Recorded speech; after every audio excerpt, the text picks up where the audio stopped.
Hello, hello! I'm back for another Get Dressed with me. So I have 3 outfits here.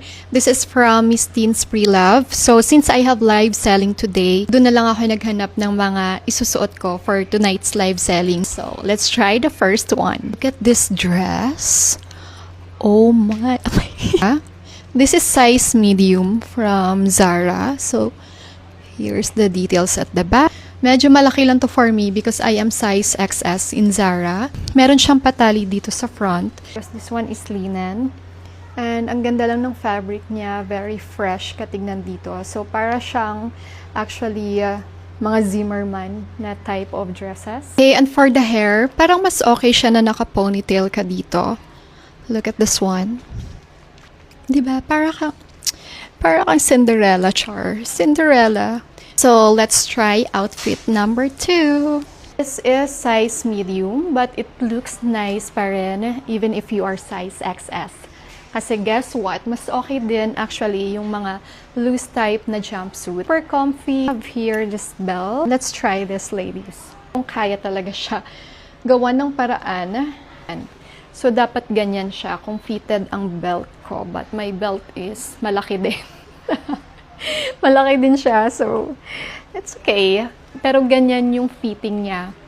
If fitted siya sa'yo. Okay, so this is the second outfit from Zara in size medium. So fit number 3. This one top siya in size medium din. Satin top from Zara.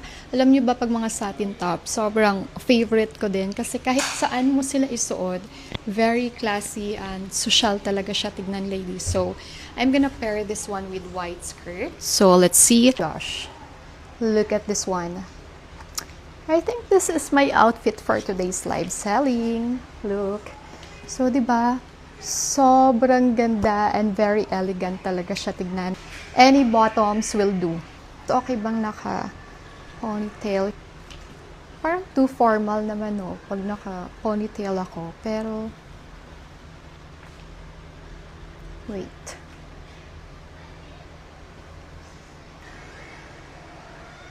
Okay, wait. I'll be back.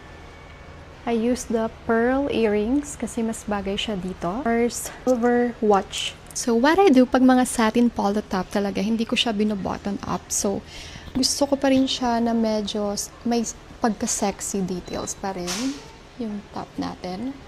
So, like that. Pino-fold ko siya dito na part. So, meron pa rin siya, para na siyang V-neck